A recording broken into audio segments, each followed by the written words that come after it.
ভাইজান, মুসলমান রাষ্ট্র রাজার বাদশাগুলা আজকে তারাই নিজেরা নামাজ পড়ে না, আজকে তারাই ভাইজান ইসলামের পক্ষে কথা বলে না। নিজের গদি আর নিজের সম্মান হারানোর জন্য মুসলমানদের গুলি করে মুসলমানের সন্তানদেরকে মেরে মেরে ধ্বংস করবে, আকাশে তাদের লাশ উড়বে, এটা তারা দেখতে রাজি, কিন্তু মুসলমানের পক্ষে কথা বলতে রাজি নাই। আমার আল্লাহ তাআলা গোটা পৃথিবীর মুসলমানদেরকে জানিয়ে দিতে চায়, সারা পৃথিবীর মুসলমান যারা মুসলমান রাষ্ট্রপ্রধান আছে জানিয়ে রাখবা, আল্লাহর কসম দিয়ে বলি, হাসরের ময়দানে যখন ফিলিস্তিনের মানুষগুলো আল্লাহর কাছে বলবে, আল্লাহ আমরা চেষ্টা করেছি ইসরায়েল ইহুদি বাহিনীকে ধ্বংস করার জন্য, আমাদের ছোট বাচ্চাগুলিকে আমাদের সামনে যেভাবে গুলি দিয়ে হত্যা করেছে, তারা মেরেছে, কুকুর দিয়ে কামড়ায় কামড়ায় আমার সন্তানদেরকে ছিঁড়ে ছিঁড়ে খাওয়াইছে, এর বিচার আমাদেরকে তোমার আদালতে দিলাম। গোটা পৃথিবীর রাষ্ট্র মুসলিম রাষ্ট্রপ্রধান গোলা আল্লাহ ওদের আগে জাহান্নামে দাও, এরপরে তুমি অন্য মানুষদেরকে জাহান্নামে দিও। জোরে বলেন না কথা ঠিক কিনা? আল্লাহ তাআলা বলেন, দুনিয়ার মানুষেরা, আল্লাহ তাআলা কয়, ওয়ালাউ আন্না আহলাল কুরা আমানু ওয়াত্তাকাউ, ওই সমস্ত দেশের মানুষ, ওই এলাকার মানুষ, ওই গ্রামের মানুষ, আপনার এই তাতিয়া গ্রামের মানুষেরা, আল্লাহ তাআলা কয়, তোমরা যদি পরিপূর্ণ ঈমান এনে থাকো আর আল্লাহর ভয় যদি তোমাদের অন্তরে থাকে, আল্লাহর কসম আমি আল্লাহ তোমাদের বিজয় দান করব। তোমাদের পৃথিবীতে কেউ তোমাদের নষ্ট করার ক্ষমতা রাখে না, ধ্বংস করার ক্ষমতা তোমাদের রাখে না। চিৎকার দিয়ে বলেন আল্লাহু আকবার। এই শুনুন, আল্লাহ তাআলা কয়, কদ আফলাহা, সফল কামি আল্লাহ তাআলার বান্দা, সফল কাম তারা যারা পাঁচ ওয়াক্ত নামাজ আদায় করে। সুবহানাল্লাহ, জোরে বলেন। পাঁচ ওয়াক্ত নামাজ আদায় করে তারা হলো সফল কাম। আজকে মুসলমান, আমার পাঁচটা ছেলে, আমার পাঁচটা পরিবারের সদস্য, মা নামাজ পড়ে না, বোন নামাজ পড়ে না, স্ত্রী নামাজ পড়ে না, ছেলে মেয়ে নামাজ পড়ে না, যে ব্যক্তি মুরব্বী লাঠি দিয়ে হাঁটতে পারে না, শুধু তার হলো একা নামাজের দরকার, আর বাকি সবাই 7টা পর্যন্ত নাক ডেকে ঘুম দেয়। জোরে বলেন না কথা ঠিক কিনা? আল্লাহ রহমত আসবে না গজব আসবে? জোরে বলেন। জোরে রহমত না গজব? কথাটা বলে মনে হয় ভুল করলাম, রাগ করতেছেন নাকি? রাগ করলে যায় আসে না। আমার আল্লাহ জিজ্ঞাসা করবে, ও মৌলভী আলী, একবার মুফতি নাম নিয়ে গোটা বাংলাদেশে ওয়াজ করেছ, মানুষদেরকে কথা বলো নাই, তারা তো ফজরের নামাজ না পড়ে ঘুমাইছিল, এ কথা কোনোদিন তুমি তাদের বলো না।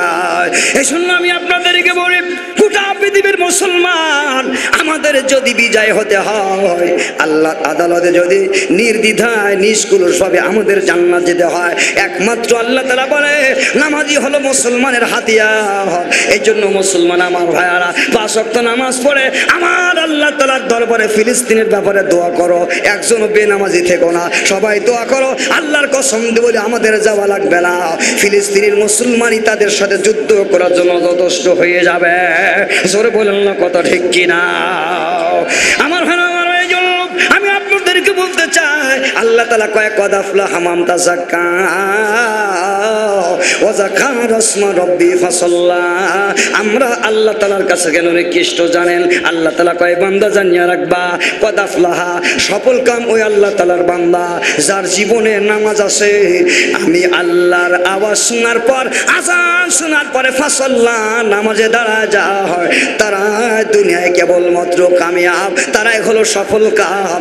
আর অন্যগুলা কি? আমার আল্লাহ কোরআনে কারিমে কসমকে আমার আল্লাহ বলে, ওয়াল আসরি ইন্নাল ইনসানা লাফি খুস ইল্লাল্লাযীনা আমানু ওয়া আমিলুস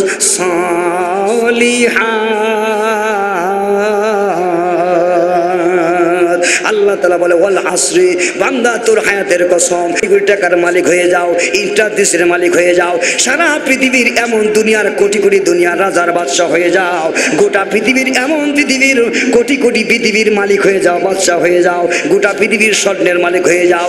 আল্লাহ তাআলা কয়, গোটা পৃথিবীর মানুষগুলা তোমার যদি সন্তান হয়ে যায়, তুমি রাজার বাদশা হও, আল্লাহ কয় তোমার সব অকারণ খসুর খসুর সব অকারণ, তোমার সব হলো ধ্বংস, সব বরবাদ। যদি তোমার আমল না থাকে, তুমি যদি তোমার আল্লাহ রবকে না পাও, তোমার সব কারণ, সরে বলেন না কথা ঠিক কিনা? তোমার সব কারণ কোটি কোটি টাকার মালিক, সন্তানের মালিক, গাড়ি বাড়ির মালিক, এসির মালিক, কত কিছুর মালিক রে বাবা। তুমি এরকম দুনিয়ার কোটি কোটি দুনিয়ার মালিক, সবকিছু তোমার আছে, কিন্তু তোমার ইবাদত নাই, আমল নাই। আল্লাহ কয় তোমার সব বরবাদ, তোমার সব অকারণ। তার অকারণ কেমন ধরুন, আপনাদেরকে কিভাবে উদাহরণ দিয়ে বোঝাই, আমার দিকে একটু তাকান। সহজ ভাষা আপনাদেরকে আমি বোঝাই দেই। বলেন দেখি, আপনার দাদা, তার দাদার নামটা এখানে কেউ জানেন নাকি? জানেন? অথচ ওই ব্যক্তি এই তাতিয়ার গ্রামের রেকর্ডভুক্ত সম্পদের মালিকানা তার নামে ছিল একদিন। জোরে বলেন কথা ঠিক কিনা? ওই লোকটি এই জমিনে বসবাস করেছে। আমার দাদা, তার দাদার নাম আজকে আমি জানি না, মসজিদে তার নাম ধরে এখন দোয়াটাও আর হয় না, অথচ উনি একজন আমাদের পরিবারের সদস্য ছিল। জোরে বলেন না কথা ঠিক কিনা? ঠিক তদ্রূপ আল্লাহ তাআলা বলে তোমার সব অকারণ, তোমার ছেলে মেয়ে, তোমার আপন, তোমার সবকিছু, এগুলো তোমার অকারণ যদি তোমার নিজের আমল তোমার না থাকে। আল্লাহকে বল আশ্রী, তোর হায়াতের কসম, তোর জিন্দেগির প্রত্যেকটা সময়ের নিঃশ্বাসের কসম দিয়ে আমি আল্লাহ বলতেছি, বান্দা তুমি সন্তানের জন্য নামাজ কাজা করেছো, ছেলের জন্য ব্যবসা করতে নামাজ কাজা করেছো, আত্মীয় স্বজনের প্রেম আর মহব্বতে পড়ে নামাজ কাজা করেছো, নিজের নেতার গোদাদের খুশি করার জন্য নামাজ কাজা করেছো, দুনিয়ার অনেক কিছু করেছো। আল্লাহ কয় সব কারণ যদি তোমার আমল নামায় তোমার আমল না থাকে। জোরে বলেন না কথা ঠিক কি না? কেমন আল্লাহ তাআলা বুঝায় আমার ভাইয়ারা, খুব ভালো করে খেয়াল করেন। আমার দাদা, তার দাদার নামটা যেমন আমি জানি না, উনি একা ছিল, এখন কবরে একা হয়ে গেছে। ঠিক তদ্রূপ আমার ছেলে, তার ছেলেও আমার নাম ধরে আর কোনোদিন দোয়া করবে না। জোরে বলেন কথা ঠিক কিনা? নামটাও জানে না। সুতরাং যাদের জন্য নামাজ কাজা করলাম, যাদের জন্য দিন কামানোর, দুনিয়া কামানোর জন্য রাত দিন ভাইজান মাথার ঘাম পায়ে ফেলে দিয়েছি, যাদের পরিশ্রম করতে করতে আমার জীবনটাকেই দুনিয়ার পেছনে ব্যয় করে দিয়েছি, আল্লাহ কোরআনে কসম দিয়ে বলেন, বল আসরি ইন্নাল ইনসানা লাফি খুস, বান্দা সময়ের কসম, তোর হায়াতের নিঃশ্বাসের কসম দিয়ে আমি আল্লাহ বললাম শুধুমাত্র তোমার জন্য ওই যায় ইল্লাল্লাযিনা আমানু ওয়া আমিলুস সালিহাত। আল্লাহ তাআলা বলে বান্দা ওই জিনিসটা হলো তোমার যদি নেক আমল থাকে এটাই হলো তোমার, আর বাকি দুনিয়ার কেউ তোমার আপন নয়। আমি আল্লাহ তোমাদের হাত দিলাম, তোমাদের পা দিলাম, তোমাদের নাক দিলাম, তোমাদের চোখ দিলাম, তোমার বডির ভিতরে যা কিছু আছে 3.5 হাত বডির মালিক আমি আল্লাহ। পৃথিবীর কোনো মানুষ একটা কোনো কিছু তোমার দেয় নাই। আল্লাহ তাআলা কয় তোমার পা থেকে মাথা পর্যন্ত সব হলো আমি আল্লাহর দেওয়া। জোরে বলেন না কথা ঠিক কিনা? এজন্য আল্লাহ তাআলা বলেন ইয়া আইয়ুহান নাসু উবুদু রাব্বাকুমুল্লাযী খালাকাকুম ওয়াল্লাযীনা মিন ক্বাবলিকুম লাআল্লাকুম তাত্তাকুন। আল্লাহু আকবার। জোরে বলেন। আল্লাহ তাআলা বলে বান্দা আমি হলাম তোমাদের রব। হে দুনিয়ার মানুষেরা, ওই রবের ইবাদত করো যে রব তোমাকে সৃষ্টি করেছে। আমি হলাম রব, এই জন্য আমার ইবাদত করতে হবে। এই জন্য ভাই আল্লাহর ইবাদত করতে রাজি কারা কারা হাত তুলে দেখায় না রে তাকবীর। আল্লাহ আমার রব, সে রবই আমার সব। আল্লাহ আমার রব, সে রবই আমার সব। দমে দমে তনু মনে তারি অনুভব। হাত দেখো আল্লাহর কুদরত, পা দেখো আল্লাহর কুদরত, চোখ দেখো আল্লাহর কুদরত, নাক দেখো আল্লাহর কুদরত, এমনকি তোমার 3.5 হাত বডির ভিতরে যা কিছু আছে এগুলা সব আমার আল্লাহর কুদরত। আল্লাহ বলে গোটা পৃথিবীর কোনো মানুষ দেওয়ার ক্ষমতা রাখে না। এই জন্য বান্দা তোমার হাতের যত অঙ্গ প্রত্যঙ্গ আমি আল্লাহ দিলাম। সবাই দুটো হাত খাড়া করে দেন তো দেখি, নারায়ে তাকবীর খাড়া করে দেন। একটু উঁচা করেন, দেখি উঁচা করেন। একটু হাতটা ভাইজান একটু ঝাঁকি দেন তো দেখি। 5টা আঙ্গুল খোলা করেন, খালে করেন, এইভাবে করেন, একটু ঝাঁকি দেন। ভাইজান কে সৃষ্টি করছে বলেন দেখি কে? আরো জোরে বলেন কে? এই দেখেন আমার আল্লাহ তাআলা মেডিকেল সায়েন্সের গবেষণা, প্রত্যেকটা মানুষের দেহের ভিতরে আল্লাহ তাআলা 360টা বিয়ারিং দিয়েছে, জোড়া দিয়েছে বিয়ারিং। একটা একটা একটা 360টা বিয়ারিংয়ের একটা বিয়ারিং যদি নষ্ট হয়ে যায়, পৃথিবীর কোনো মার্কেটে গোটা পৃথিবীর জ্ঞান ও বিজ্ঞান এক জায়গায় হইয়া তাদের জ্ঞান শেষ হবে, আমার আল্লাহর দেওয়া একটা বিয়ারিং দেওয়ার ক্ষমতা রাখে না। ঠিক কেনা জোরে বলেন? এ মানুষ, তুমি রবকে রব বলে মানো না, আল্লাহকে আল্লাহ বলে মানো না, তোমার রবকে তুমি চিনা শিখলে না, বুঝা শিখলে না, মানুষ তুমি জানতে পারলা না। আয় বান্দা আয়, আমি কত বড় রব, আমি আল্লাহ তাআলা কত বড় কুদরত ওয়ালা, একটু জান, একটু বোঝ। আল্লাহ তাআলা বলে, বান্দা তোমার দেহের ভিতরে যা কিছু আছে সমস্ত অঙ্গ প্রত্যঙ্গগুলো আমি আল্লাহ ওপেন করে দিলাম, কিন্তু একটা অঙ্গ আমি আল্লাহ গোপন করে দিলাম। চিৎকার দিয়ে বলেন আল্লাহু আকবার। একটা অঙ্গ আল্লাহ কয় গোপন করে দিলাম, ওপেন করি নাই। যদি আমি আল্লাহ গোপন না করতাম, বান্দা তোমাদের মুসিবত আর মুসিবত হয়ে যেত, তোমরা দুনিয়ায় বাঁচতে পারতে না। জোরে বলেন না কথা ঠিক কিনা? আল্লাহ রাব্বুল আমিন বলেন, হে দুনিয়ার মানুষেরা, এই দুনিয়ায় এই পৃথিবীতে যত মানুষ আছে, যত জ্ঞান ও বিজ্ঞানের বড় ডাক্তার ইঞ্জিনিয়ার আছে, ডাক্তার যারা আছে, হার্ট বিশেষজ্ঞ ডাক্তার থেকে শুরু করে, ব্রেন বিশেষজ্ঞ ডাক্তার থেকে শুরু করে, আমার সমস্ত ভাইজান ডাক্তাররা এক এক অঙ্গ প্রত্যঙ্গে নিয়ে যারা গবেষণা করে ডাক্তার হয়েছে, বিশেষজ্ঞ ডাক্তার, তাদেরকে জিজ্ঞাসা করবেন, তারা এমনকি আপনার মাথার ভিতরে ভাইজান রে, মগজের ভিতরে সূক্ষ্ম একটা তার, সূক্ষ্ম একটা শক যদি নষ্ট হয়ে যায়, যদি কোনো স্পট পড়ে, সিটি স্ক্যান মেশিন দ্বারা এমনভাবে তারা নির্ণয় করতে পারে আপনার কোন জায়গায় ক্ষত হয়েছে ব্রেনের, ভাইজান সেই রক্তটার পর্যন্ত তারা বলতে পারে এটা কোন জায়গায় সমস্যা, আপনার পাকস্থলী কোথায়, আপনার হার্ট কোথায়, কেউ আপনার লাংস কোথায়, আপনার কিডনি কোথায়, আপনার ভাইজান দেহের ভিতরে পাকস্থলী কোথায়, সব বলার ক্ষমতা রাখে। কিন্তু একটা অঙ্গের কথা গোটা পৃথিবীর কোনো ডাক্তার আজ পর্যন্ত বলতে পারে না, তার নাম হলো রূহ। জোরে বলেন সুবহানাল্লাহ। কুলির রূহ মিন আমরি রাব্বি। আল্লাহ রাব্বুল আমিন বলে, দুনিয়ার মানুষ, গোটা পৃথিবীর ডাক্তার, সমস্ত জ্ঞান ও বিজ্ঞান সবাইকে এক জায়গায় করে তাদের বলো, দেখি আমি আল্লাহ তাআলা মানুষের দেহের ভিতরে যে রূহ দিয়েছি, এই রূহটা কোন জায়গায় থাকে, কোনো পৃথিবীর ডাক্তার আজও বলতে পারে না। কিয়ামতের আগ পর্যন্ত চ্যালেঞ্জ করে দিলাম, আমার আল্লাহ বলে, দুনিয়ার আর কেউ ওই হাড় আর ভাইজানের রূহ কোথায় আছে কেউ খুঁজে দিতে পারবে না। জোরে বলেন না কথা ঠিক কিনা? আল্লাহ বলে, বান্দা গোপন কেন করলাম? আল্লাহ বলে, এই গোপন করে তোমাদের প্রতি আমি আল্লাহ রহম করলাম, দয়া করে দিলাম। জোরে বলেন সুবহানাল্লাহ। কি দয়া আমার আল্লাহ করেছেন? আল্লাহ বলে, এই রুহুটা যদি আমি আল্লাহ ওপেন করে দিতাম, তাহলে তোমাদের রুহু তো দূরের কথা, বাংলাদেশে স্যান্ডেল চুরি হয় আর রুহু তো অহরহ চুরি হয়। জোরে বলেন কথা ঠিক কিনা? শুরু হয়ে যেত। গোটা পৃথিবীর যারা জালেম অত্যাচার, কোটি কোটি দেশের জালেম অত্যাচার, নমরুদ, ফিরাউন, হামানের মতো, সাদ্দাদের মতো যারা জালেম বাদশা হতো, তারা হাজার হাজার মানুষকে কিডন্যাপ করে, গুম করে, তাদেরকে জবাই করে রুহুটা কেটে রেখে দিত, গুজামজাত করত। আর একটা রুহু নষ্ট হলে আর একটা লাগাই দিয়া হাজার হাজার বছর ধরে বাঁচার চেষ্টা করত। আল্লাহ বলে, এই জন্য ওই জায়গায় সবাইকে কায়দা করে দিয়েছি, রুহু কেউ চুরি করতে পারবে না। চিৎকার দি বলেন আল্লাহু আকবার। আরো জোরে বলেন আল্লাহু আকবার। আমার আল্লাহ তাআলা দুনিয়ার সকল মানুষকে আল্লাহ তাআলা ডেকে বলে, আল্লাযী খালাকাল মাউতা ওয়াল হায়াতা লিয়াবলুয়াকুম আইয়ুকুম আহসানু আমালা। আল্লাহ তাআলা বলে, দুনিয়ার মানুষ আমি আল্লাহর কবজা রেখে দিলাম।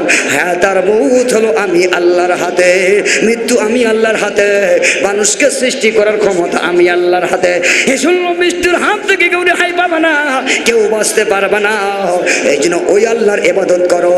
তুমি যদি আল্লাহর ইবাদত না করো, আল্লাহ তাআলা কয়, উলাইকা কাল আনআম বাল হুম আদাল। যার ভিতরে নামাজ নাই, যার ভিতরে ইবাদত নাই, যার ভিতরে আমার নবীর জীবন আদর্শ নাই, আল্লাহ তাআলা কয় ওই মানুষটা হলো চতুষ্পদ জন্তুর চাইতে নিকৃষ্ট। চিৎকার দিয়ে বলেন নাউজুবিল্লাহ। কেন নিকৃষ্ট? আমার দিকে দেখান, রাগ করেন না, রাগ করবেন না। কেন নিকৃষ্ট আমার ভাইয়ারা? আল্লাহ তাআলা বলে, ওয়াত্তাইরু সাফাত কুল্লুন কদ আলিমা সলাতাহু ওয়া তাসবিহা। আল্লাহ তাআলা কয়, দুনিয়ার মানুষ জানিয়া রাখবা তোমরা কেন পশু পাখি চাইতে নিকৃষ্ট, চতুষ্পদ জন্তুর চাইতে কেন নিকৃষ্ট তোমরা কি জানো? তোমাদের সামনে চোখের সামনে আল্লাহকে উদাহরণ দেয়, অতয়রু সফাত,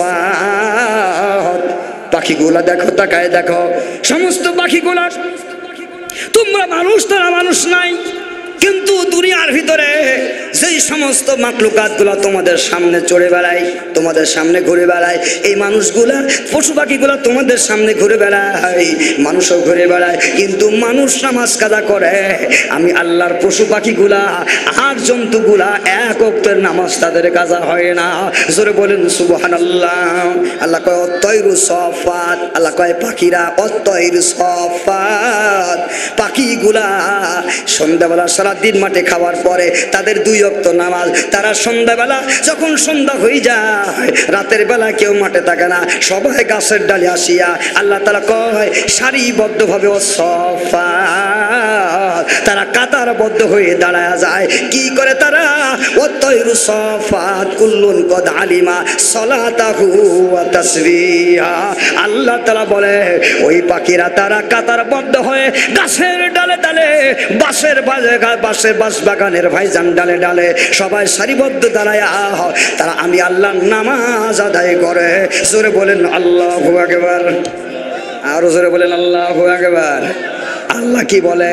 আল্লাহ কয় পাখিরা নামাজ আদায় করে ভোরবেলা ফজরের টাইমে, তোমরা ঘুমাই থাকো, আর পাখিগুলা ফজরের আজানের আগে কিসমিস আমার দিয়া ডাক দিয়ে তারা ডাক দেয়। আমরা মনে করি পাখিরা আওয়াজ দেয়, ডাক দেয়, আল্লাহ কয় না, তারা ডাক দেয় না, তারা কিসমিসি আওয়াজ দেয় না, তারা আমি আল্লাহ তাআলার নামাজ আদায় করে, আর তারা জিকির করে। জোরে বলেন সুবহানাল্লাহ। তাসবিহাত, তারা তাসবিহ আদায় করে, চিৎকার দিয়ে বলেন আল্লাহু আকবার। এজন্য গোটা পৃথিবীতে সমস্ত মাখলুকাত মানুষ বাদে এমন কোন মাখলুকাত নাই যারা আমার আল্লাহর ইবাদত করে না। জোরে বলেন না কথা ঠিক কিনা? আমার জন্য আল্লাহ রাব্বুল আমিন বলে দুনিয়ার মানুষ ঈমান এনেছ কিন্তু এখনো মুসলমান হও নাই। জোরে বলেন না কথা ঠিক কিনা? ইয়া আইয়ুহাল্লাযীনা আমানুত্তাকুল্লাহ হাক্কা তুকাতিহি ওয়া লা তামুতুন্না ইল্লা ওয়া আনতুম মুসলিমুন। আল্লাহ তাআলা বলে বান্দা বান্দা আমি আল্লাহ তাআলাকে ভয় করো, যারা ঈমান এনেছো আমি আল্লাহ তাআলাকে ভয় করো, ভয় করার মতো ভয় করো, আর মরার আগে আগে কমপ্লিট সিলিন্ডার মুসলমান হয়ে যাও, সুজা হয়ে যাও। আমার কথা কোরআনের তরজমা হলো আল্লাহ তাআলা বলে আনতুম মুসলিমুন, তার অর্থ হলো কমপ্লিট সুজা হয়ে যাও, ভালো হয়ে যাও। জোরে বলেন কথা ঠিক কিনা?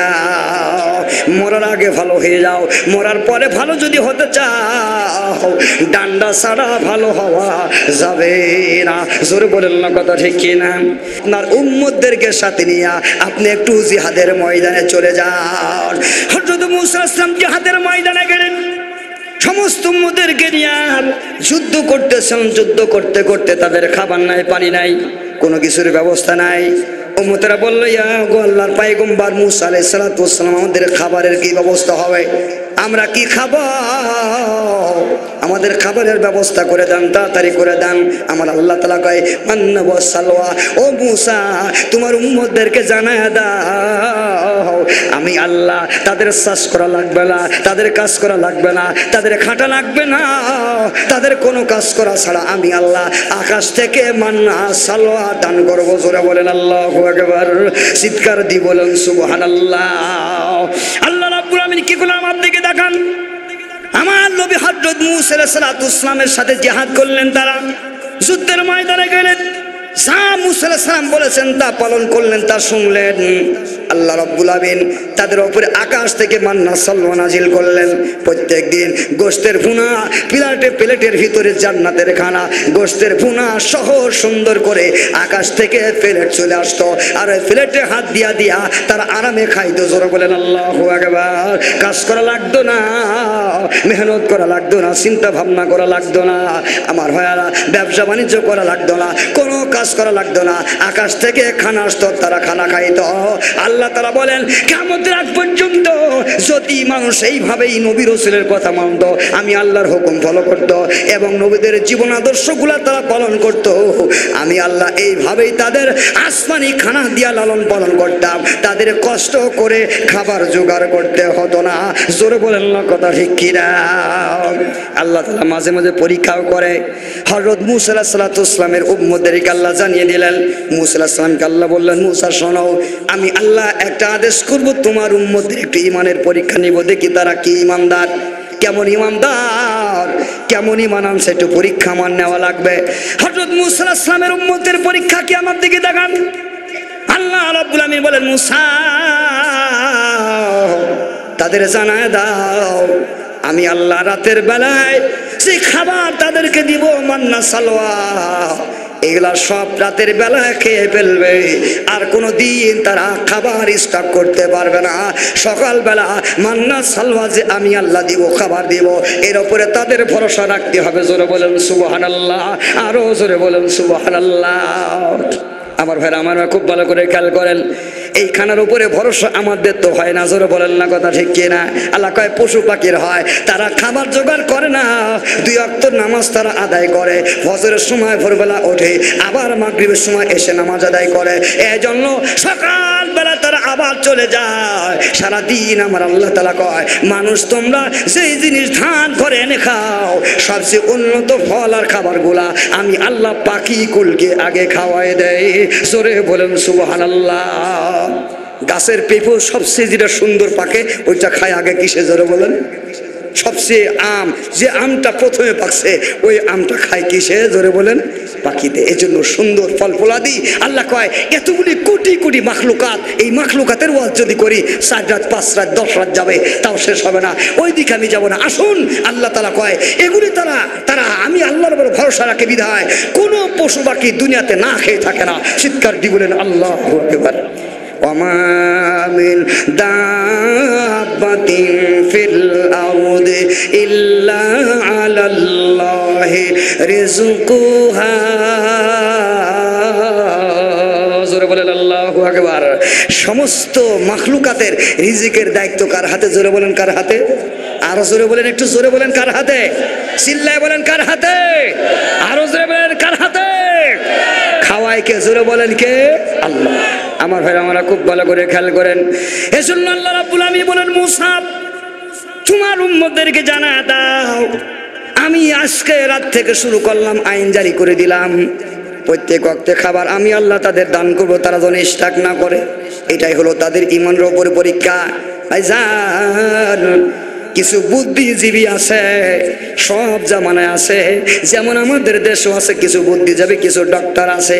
আমরা যখন কোরআনে কারিমের আয়াত নিলে বলি, কোরআনে কারিমের আয়াত দিয়ে যখন ওয়াজ করি আর বলি, ওয়াকারনা ফি বুয়ুতিকুন্না ওয়ালা তাবাররাজনা তাবাররুজাল জাহিলিয়াতিল উলা।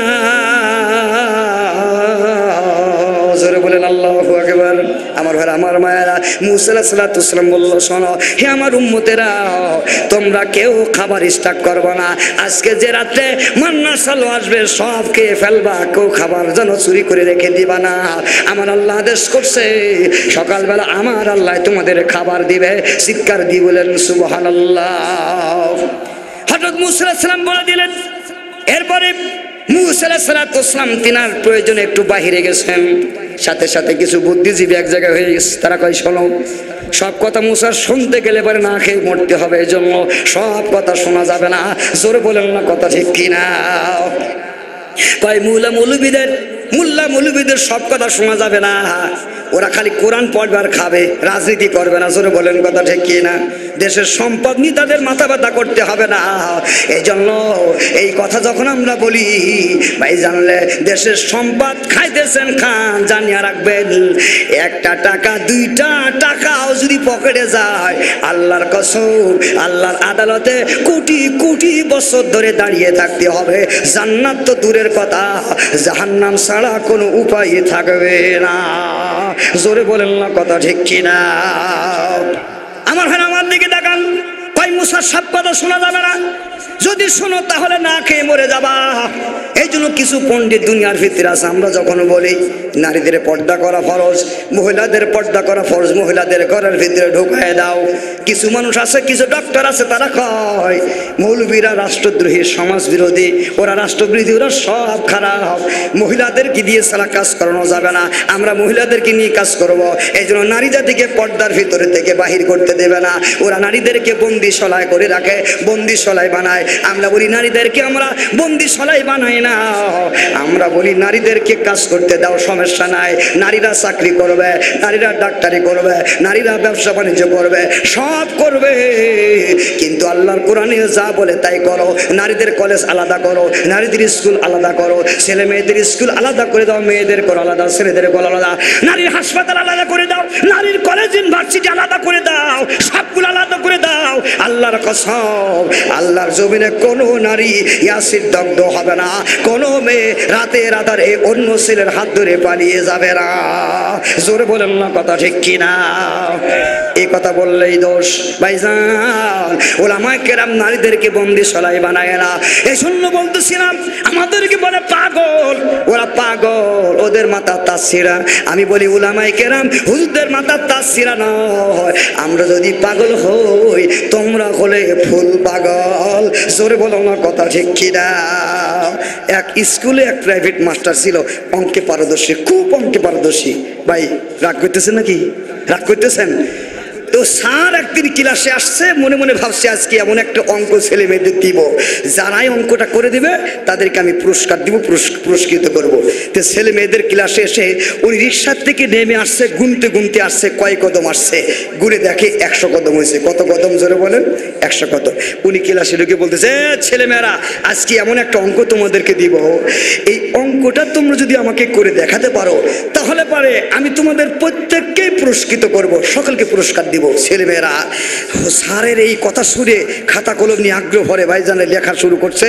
স্যার বলে, অঙ্ক হলো, আমি যে রিক্সার থেকে নেমে ক্লাসরুম পর্যন্ত আসছি, এটুকু আসতে আমার সময় লাগছে 100 কদম। যদি এইটুকু আসতে আমার 100 কদম সময় লাগে, তাহলে এই হিসাবে আমার বয়সটা কত তোমরা একটু বাহির করে দাও। ছেলেমেয়েরা খাতা কলম নিয়ে সবাই লেখা শুরু করছে, স্যারের বয়সটা বাহির করবে। এবার লিখতে লিখতে লিখতে যোগ বিয়োগ ভাগ লসাগু গসাগু খসাগু যা যা ছিল সব শেষ করেছে, কিন্তু স্যারের বয়স আর কেউ বাহির করতে পারতেছে না। সবাই চুপচাপ।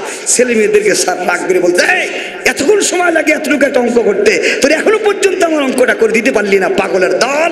হ্যাঁ, এইভাবে স্যার গরম দেয়। আধা ঘন্টা পার হয়ে গেছে, কেউ পারে নাই। লাস্টে চুপ মেরে থেকে থেকে পিছনের বেঞ্চে ছিল এক গভেট ছাত্র, নাম তার ছিল কালু মণ্ডল। সেটাকে সহ্য তার হয় না, পিছন থেকে দাঁড়িয়ে কয়, স্যার আপনার প্রশ্নের অ্যান্সার কেউ দিতে পারুক আর না পারুক, আমি কেন আপনার প্রশ্নের অ্যান্সার দিয়েছি, আপনার অঙ্ক করে ফেলছি স্যার। স্যার মনে মনে ভাবে ছেলেমেয়েরা ভাষা কি রে, কালো বাংলা ইংরেজি একটা শব্দ মুখস্থ বলতে পারে না, ও নাকি স্যারের এই কঠিন অঙ্ক করে দিয়েছে, ব্যাপারটা কি রে? তারপরে স্যার মনে মনে ভাবে ঘোড়ার ডিম হইতেও তো পারে। ডাক দিয়ে দেখি, কালো আয়, খাতা নিয়ে দেখে কালো।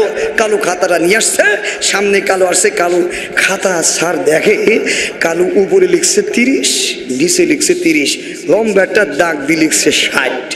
এখন স্যার খাতাটা মনে মনে হাতে নিয়ে ভাবে আর চিন্তা করে, ঘোড়ার ডিম, আমার বয়স হতো 60, এতগুলা ছেলে মেয়ে কেউ আমার বয়স 60 বাহির করতে পারলো না, আর এই কালো আমার বয়স 60 বাহির করলো কি করে? এ তো আমার ব্রেনে খেলতেছে না। কালুর ডেকে জিজ্ঞাসা করে বলে, কালু রে, আমি তো জানি প্রত্যেকটা অঙ্ক করতে গেলে তার একটা সূত্র লাগে, সূত্র ছাড়া অঙ্ক হয় না। কালু, তোকে আমি জিজ্ঞাসা করতে চাই, বল দেখি তোর অঙ্কের সূত্রটা কি, একটু আমাকে বলবি? কালু কয়, স্যার আমিও জানি সূত্র ছাড়া অঙ্ক হয় না স্যার, আমার অঙ্কের সূত্র আছে। সূত্র কি? কয়, স্যার আমার অঙ্কের সূত্র হলো, আমার বাড়িতে আমার এক ভাই আছে হাফ পাগল, ওর বয়স হলো 30 বছর। তা আমি চিন্তা করলাম, ও হলো হাফ পাগল, হাফ পাগলের বয়স যদি 30 বছর হয়, তা আপনি হলেন ফুল পাগল, আপনার বয়স 60 বছরই হবে। আপনার বয়স 60 বছর। আমার ভাইরা আমারা খুব ভালো করে খেয়াল করেন। এই জন্য আমি আপনাদেরকে বলতে চাই, গোটা পৃথিবীর জ্ঞান ও বিজ্ঞান এক সাইডে যাইয়া যারা দুনিয়ার জাগতিক শিক্ষায় শিক্ষিত হয়েছেন, ভালো করে খেয়াল করবেন। যারা হযরত উলামায়ে কেরাম আলিম উলামাদেরকে বলেন পাগল, আল্লাহর কসম আমার আল্লাহ কোরআনের কথা শিখে যদি তারা পাগল হয়, আপনারা হলেন ফুল পাগল, উলামায়ে কেরাম হলো আল্লাহর জমিনের সবচেয়ে বড় জ্ঞানী। ঠিক কিনা জোরে বলেন? আমার দুনিয়ার মানুষেরা তোমার দেহের সব কিছু আমি আল্লাহ তাআলা দান করলাম, এই জন্য একটা অঙ্গ আমি আল্লাহ তাআলা ওপেন করি নাই, গোপন করে দিয়েছি। যদি আমি আল্লাহ গোপন না করতাম তাহলে মানুষ রাতে দিনে হাইজাক হয়ে যেত, চুরি হয়ে যেত। জোরে বলেন না কথা, ঠিক না? এই জন্য আমি আল্লাহ হলাম তোমার রব, আমি হলাম তোমার আসল খোদা, আমি রব তোমার বন্ধু। এই জন্য মরার পরে আমি আল্লাহ ছাড়া আর পৃথিবীতে দয়াময় তোমার আর কেউ নাই। জোরে বলেন না কথা, ঠিক কি না? একমাত্র আমি আল্লাহ। এই জন্য আল্লাহ তাআলা বলে মানুষ যে এলাকার মানুষেরা আমি আল্লাহর প্রতি ঈমান আনবে এবং আল্লাহ তাআলাকে ভয় করবে, আল্লাহ বলেন তাদের খাবার, তাদের রহমত আর বরকতের দরজা আমি আল্লাহ সব খুলে দেব। কারণ আমি আল্লাহ গোটা পৃথিবীর সমস্ত মাখলুকাতকে খানা খাওয়ায়।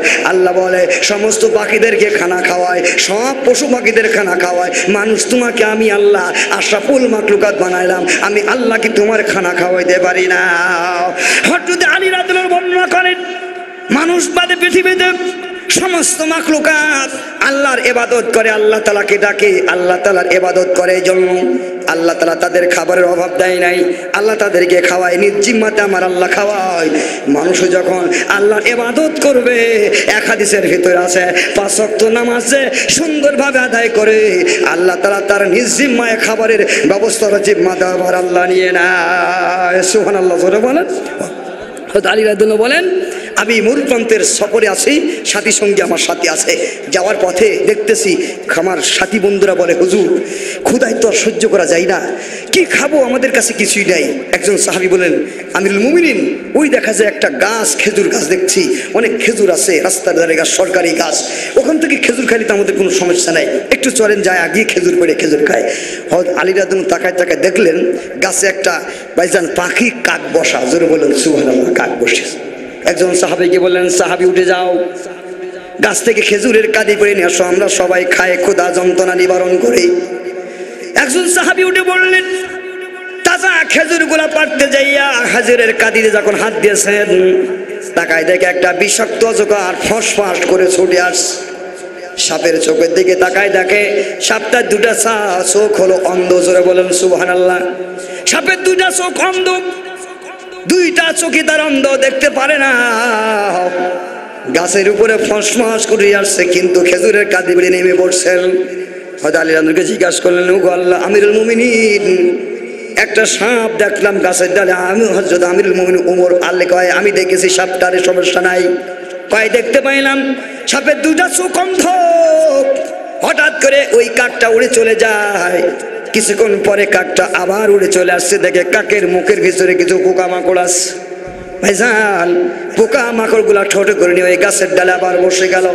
আমিরুল মুমিনিন হযরত আলী রাদিয়াল্লাহু তাকায় তাকায় দেখে আর বলে আমি তাকায় দেখলাম গাছের ডালে কাক পাখিরা আবার যখন এসে বসলো, ভিতর থেকে কাদির থেকে বাইর হইয়া ওই অজগর সাপটি আবার তার মুখটা বাহির করে দিল, দুটা মুখ হাঁ করে দিল। আর ওই পাখিটা তার মুখের খাবার গুলা, কীট পতঙ্গ গুলা ঠোঁট দিয়া সাপের মুখের ভিতরে তার ঠোঁট ঢুকায় দিয়া সাপটারে অন্ধ সাপটারে সে খাওয়াই দিল। জোরে বলেন সুবহানাল্লাহ। আমার ভাই আমার মানে জন্য আল্লাহ রাব্বুল আমিন গোটা পৃথিবীর সমস্ত মাখলুকাত আমার আল্লাহ তাআলা তাদের খাবার, যার যার স্থানে যতটুকু রিজিক আমার আল্লাহ এইভাবেই সমস্ত মাখলুকাতের পৌঁছায় দেয়। চিৎকার দি বলেন আল্লাহু আকবার।